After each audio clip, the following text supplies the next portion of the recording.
In this episode, I want to start talking about the uses of the accusative case.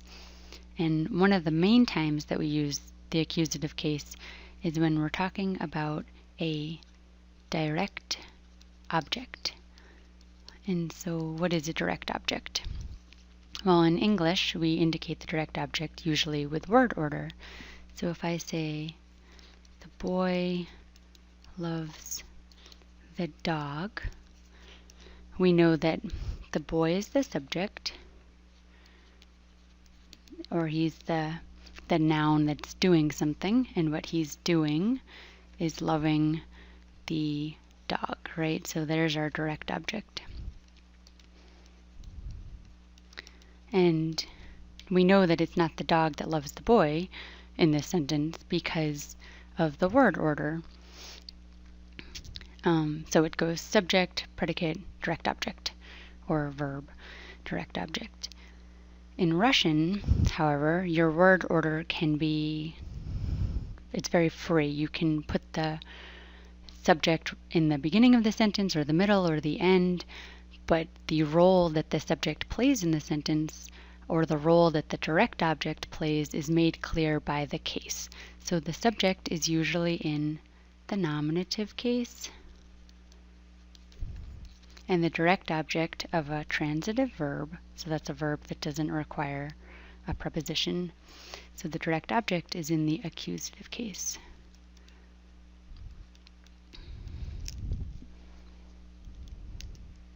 So we would have Malchik любит собаку, right? So here's our boy in the nominative case, our verb, right? And then here's our verb, and then here's our direct object in the accusative case. So we could change up that word order completely and say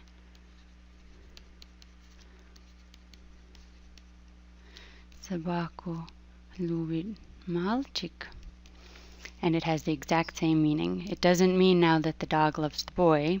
It means still that the boy in the nominative case loves the dog in the accusative case. So one of our primary uses of the accusative case is to indicate the direct object of transitive verbs, which don't have prepositions, transitive verbs. So here are some transitive verbs that you're already familiar with, right? Видит, забывать, любит, слышит, слушать, готовить, делать, закрывать, открывать, начинать, покупать, читать. These are all very common verbs, and they're all answering the question, or you can ask the question, кого, or что, and over here, что. Видит кого, who do you see, or видит что, what do you see. And over here they answer the question of что only, right? I mean, you wouldn't really cook someone or open or close someone. So let's look at some example sentences with these sorts of transitive verbs. So let's say we have an author who's writing interesting books, right? Автор пишет интересные книги or романы. So we ask the question, автор пишет что? Что он пишет? Интересные книги. That's our answer, right? Or we can use a sentence that asks the question кого? Студент спрашивал. So the student asked учителя, right? So student спрашивал кого? Who did the student ask? Учителя, the teacher. So these are always answering что, кого. Девушка читает что? Книгу. So again, you'll be able to tell who the direct object is because it will be in the accusative case. And if it's a masculine noun or something that doesn't change in the accusative case, then, if it's a masculine inanimate noun, it'll still be clear, right? So here we have, in this first example, we have this author, so he's animate, so we know that it's in the nominative case, because if it were in the accusative case, the author would now be автора, right? Again, you can play around with word order in Russian with a lot more flexibility than you can in English. And in fact, the word order can be used for different purposes because it's not so rigid. And typically, there's a use of word order for putting new information at the end of the sentence. So if the question was что пишет автор, this would be our answer. Автор пишет. So we already know that there's an author and writing involved, right, because of our question. And what we want to know, what the new information is интересные книги. So although this sentence seems to match the word order of English, right, the author writes interesting books, it's actually different. It's actually giving us this new information at the end of the sentence. So that's kind of interesting. Okay, so another major use of the accusative case is expressing duration or repetition of time. So, and again, we're not going to use any prepositions here. We're just going to use the accusative case. So this, we're asking a question of сколько времени or как долго, right? So duration and repetition, or как часто for repetition, how often. So we could say они работали весь день. They worked all day. So this is in the accusative case. That's our duration. Как долго они работали? Они работали весь день. All day. Or if you have она говорила по телефону целый час. So she talked on the phone for a whole hour. Как долго она говорила по телефону? Она говорила целый час, right? A whole hour. So these are both in the accusative case.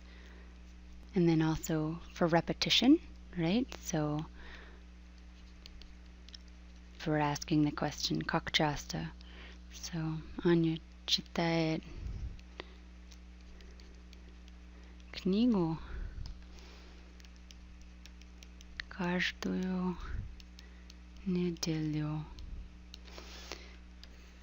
Right? So here it is. Как часто она читает книгу? Каждую неделю. And here we have two examples of the accusative case, right? We've got her direct object. Аня читает что? Она читает книгу. And then we also have как часто, right? So expressing the repetition. Каждую неделю. Okay, so that's time. Or another example just before we move on. Каждую среду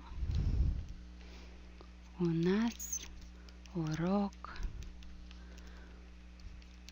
русского языка. So again, Как часто? Каждую среду. Okay, so we use the accusative case to express duration and repetition of time, and also we use the accusative case to express space, weight, and cost. And again, there are no prepositions involved. We're just indicating with the accusative case. So we could ask something like Сколько метров? Right? So space meaning kind of like distance.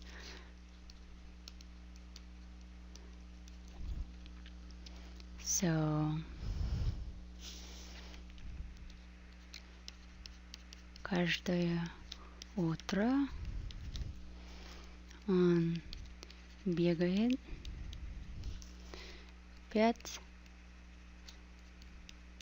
километров.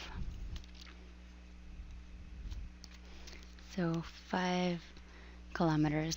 Сколько метров он бегает? Он бегает 5 километров. Or всю дорогу они шли пешком. Right? If we want to know how far did they walked the whole way. Всю дорогу. So we're expressing space or distance. We can also express weight. So сколько граммов. So this was just distance and weight. Сколько граммов. So мясо весит 1 килограмм.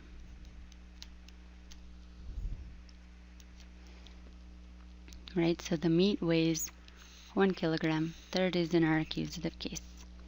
Or машина, something that weighs more. Весит тонну. Right, so the car weighs a ton. And we can also use the accusative case to express cost. So we'd ask the question, сколько стоит?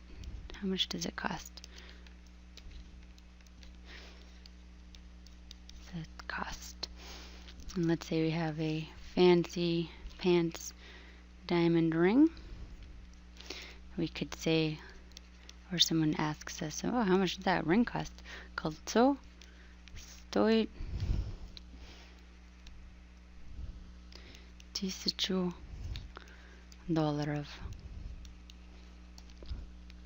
$1000. So $1,000. So that 1,000 is in the accusative case. And then we also use the accusative case with certain prepositions, but I'm going to do a separate episode on that because it's a pretty big topic. So without prepositions, we use the accusative case to express space or distance, weight, and cost. We use the accusative case in certain instances to express duration or repetition of time. And we use the accusative case to indicate the direct object of a transitive verb.